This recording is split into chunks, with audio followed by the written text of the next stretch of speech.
वक्रतुंड महाकाय सूर्यकोटि समप्रभः निर्विघ्नं कुरु मे देव सर्वकार्येषु सर्वदा। गुरुर्ब्रह्मा गुरुर्विष्णु गुरुर्देवो महेश्वराय गुरुर्साक्षात् परब्रह्मं तस्मै श्री गुरवे नमः। गुरुर्साक्षात् परब्रह्मं तस्मै श्री गुरवे नमः। गुरुर्साक्षात् परब्रह्मं तस्मै श्री गुरवे नमः। आजच्या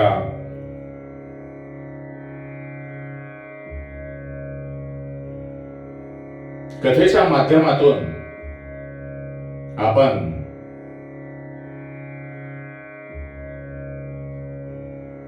आपल्या शरीरामध्ये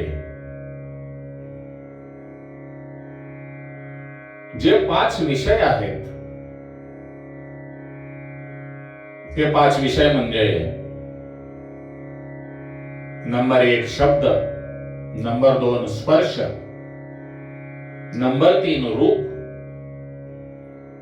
नंबर 4 रस आणि नंबर 5 गंध।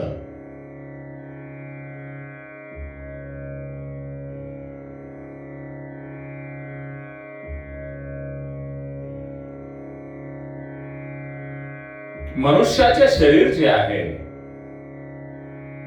प्रत्येक मनुष्याचे शरीर हे पंचमहाभूतांनी बनलेले आहे।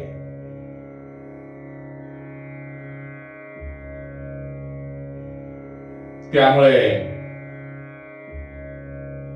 जी पंचमहाभूती आहेत ती स्वतंत्र असून त्यांचा प्रत्येकाचा गुण वेगवेगळा आहे। आपण जी वर सांगितलेली, मी पूर्वी सांगितलेली जी 5 ज्ञानेंद्रिय आहेत, त्याच ज्ञानेंद्रियाद्वारा जीव हा शब्द, स्पर्श, रस, रूप आणि गंध या 5 विषयाद्वारे जीव हा विषय भोगीत असतो। मग आपण म्हणाल, जी पंचमहाभूते आहेत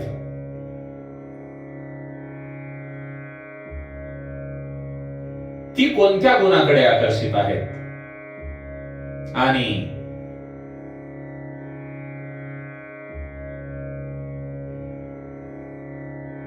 प्रत्येक पंचमहाभूताचा आपल्या शरीराशी काय संबंध आहे?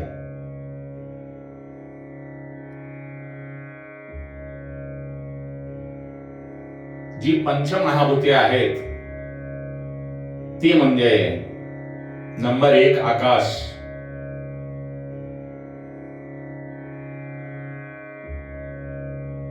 आकाश नावाचं जे पंचभूत आहे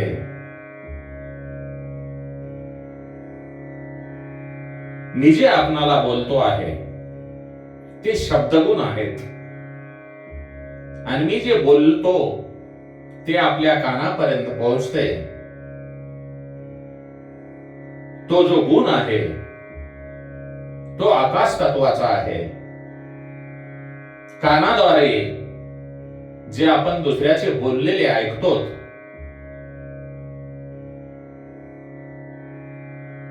ते केवळ आकाश तत्वामुळे।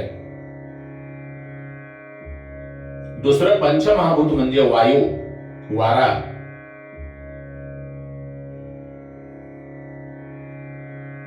आपला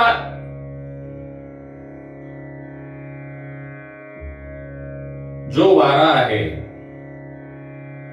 त्या वाऱ्याद्वारे आपण एकमेकाला स्पर्श केल्यानंतर जी आपणाला जाण होते, तो गुणधर्म म्हणजे वाऱ्याचा आहे. त्वचेद्वारे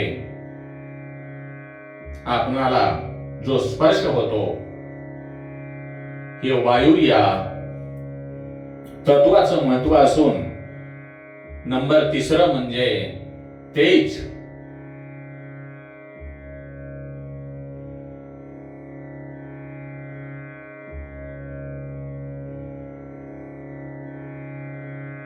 म्हणजे अग्नी. या तत्वामुळे रूप गुण म्हणजे डोळ्याद्वारे आपण इतरांना पाहू शकतो, हे अग्नीचं तत्व आहे. नंबर 4 म्हणजे जल म्हणजे पाणी. या तत्वाचा गुण म्हणजे रसगुण आहे. आणि हा गुण प्रत्येक मनुष्य, प्रत्येक प्राणी जिभेद्वारे यांचा उपभोग घेत असतो. आणि नंबर 5 जे तत्व आहे पृथ्वी, या तत्वाचा गुण म्हणजे गंध. ज्या वेळेला पाऊस पडल्यानंतर पृथ्वीचा वाऱ्यामुळे आपणाला गंध येतो आणि तो गंध आपण नाकाद्वारे, आपल्या नासिकेद्वारे जाणवू शकतो. तो जो गुण आहे हे पृथ्वी तत्वाचा आहे. भाविकांनो, ही जी आपली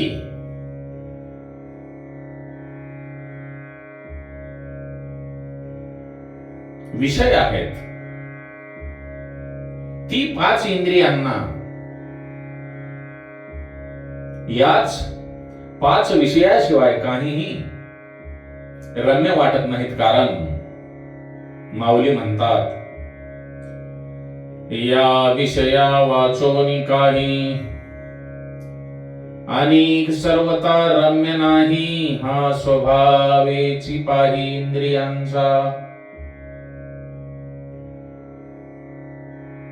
मनुष्याचे जे इंद्रिय आहेत,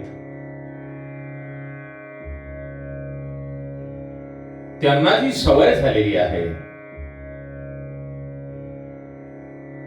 या विषयाचा भोग घेण्याची, त्यामुळे रात्रंदिवस तीच माणसाची इंद्रिय तडफडत असतात. तुकाराम महाराज, नाथ महाराज,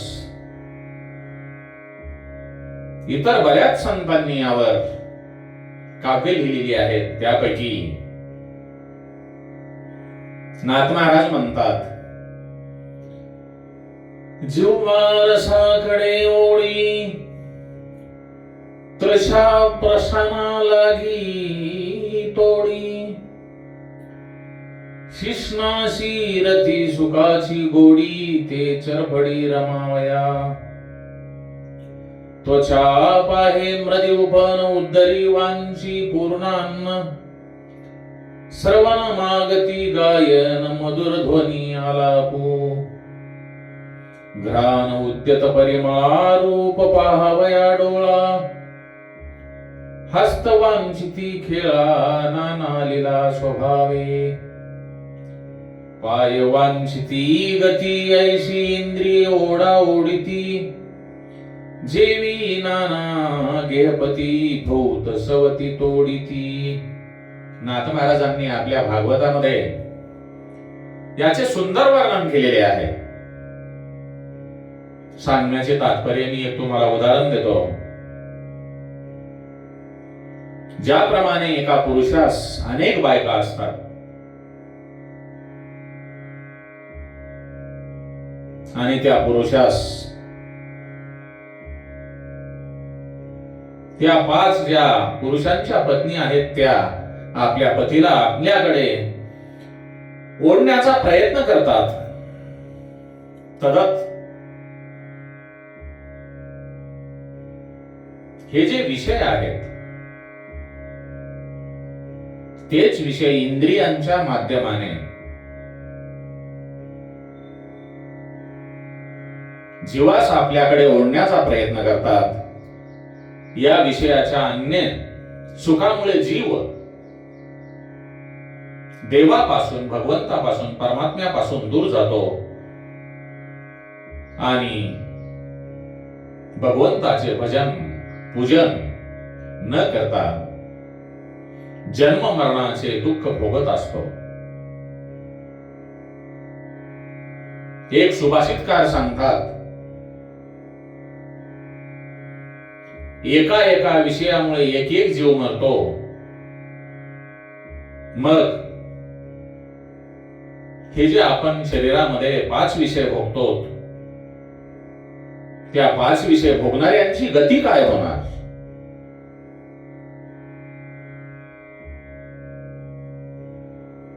कुरंग मातंग पतंग निनाभ्रगाः हता पंचभिरेव पंच एकः प्रमादीस कथं हतो न इह सेविते पंचभिरेव च पंच. कुरंग म्हणजे हरिण, हा नादामध्ये लुब्ध होतो आणि नादामध्ये लुब्ध झाल्यानंतर पारध्यास सापडतो. तो शिकारी त्या हरणास मारतो. हरिण आपल्या जीवनाचे शेवटचे श्वास मोजत असते. तो शिकारी हरणाजवळ जातो. हरिण काय बोलते ते मनोगत कबीरदास महाराजांनी आपल्या काव्यामध्ये सुंदर प्रकारे लिखाण केलेले आहे. अब देखत है पारदी पूरा लगा है घाव, जब लग सांस शरीर मा तब लग बीन बजाओ, सीर काटो ताड़न करो मांस पकाओ खाओ, मेरे चमड़े आसन बैठे सूरस रागीन गाओ. हरणाला त्याच्या कानाला जे वाद्य ऐकू आल्यानंतर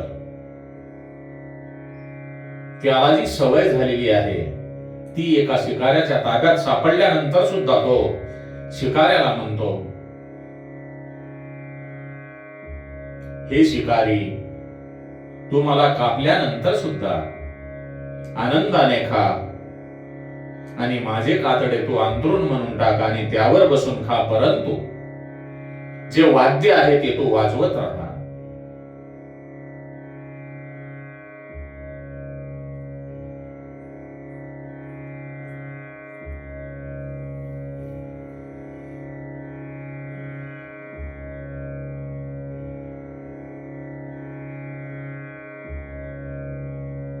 मनुष्य जीवन असे झालेले आहे.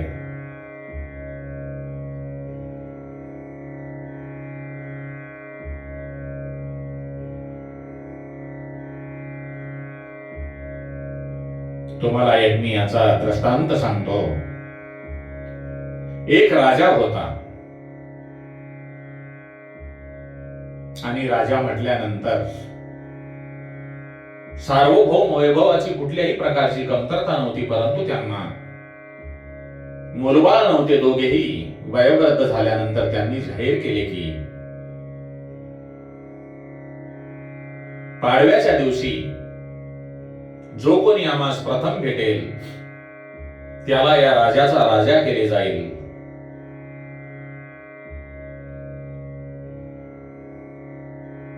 राजा पाडव्याच्या दिवशी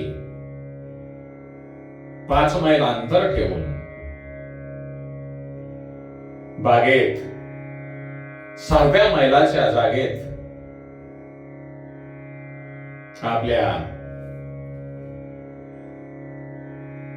राजवैभवासह थांबल्यानंतर राज्यातील सर्व तरुण मंडळी त्या ठिकाणी राजा राणी होण्याकरता बागेच्या दरवाजाजवळ पाडव्याच्या दिवशी सर्व सकाळी जमा होतात. तिकिटांचा दर विचारला. सांगण्यात आले तिकिटांचे पैसे नाहीत. तिकीट वगैरे काहीही नाही, फक्त वेळेचा अभाव आहे. वेळेच्या आत यायला पाहिजे.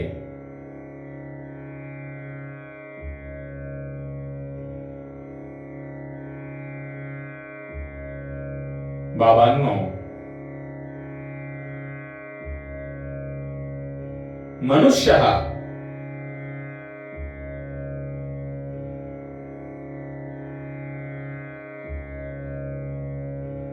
किती लवकर आणि सहजपणे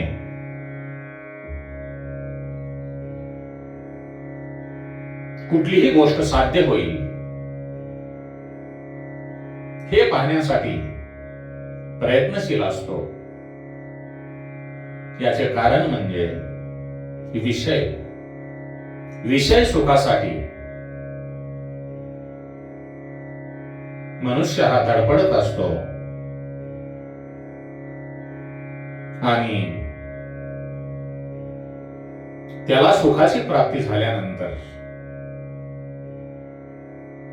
हे जे शरीरातील 5 विषय आहेत तो ते भोगण्याचा प्रयत्न करतो. त्यामुळे आपण या पंचतत्वापासून बनलेल्या विषयाकडे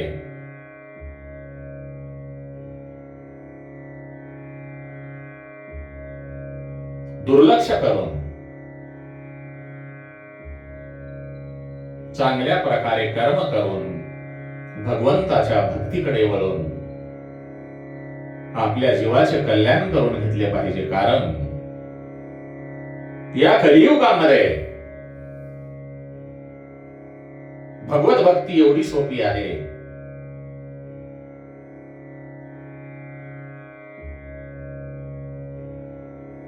तुकाराम महाराज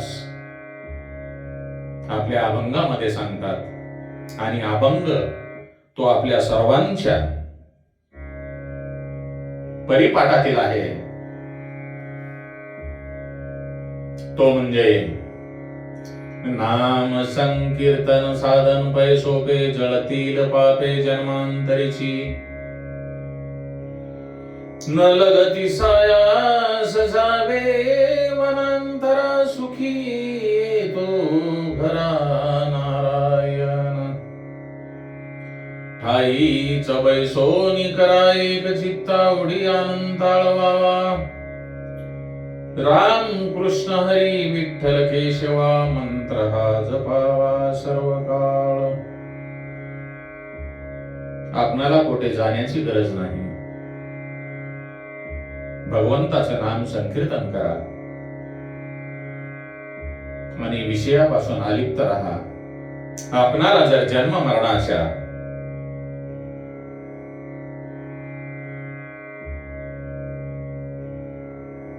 प्रवासामध्ये असताना दुःख जर भोगावयाचे नसेल, यासाठी एकच उपाय आहे, तो म्हणजे भगवत भक्ती. कर्म करत असताना भगवंताचे नाम संकीर्तन करा, म्हणजे आपल्या जीवाचे नक्कीच कल्याण झाल्याशिवाय राहणार नाही. आपण थोडा वेळ भगवंताचे भजन करू.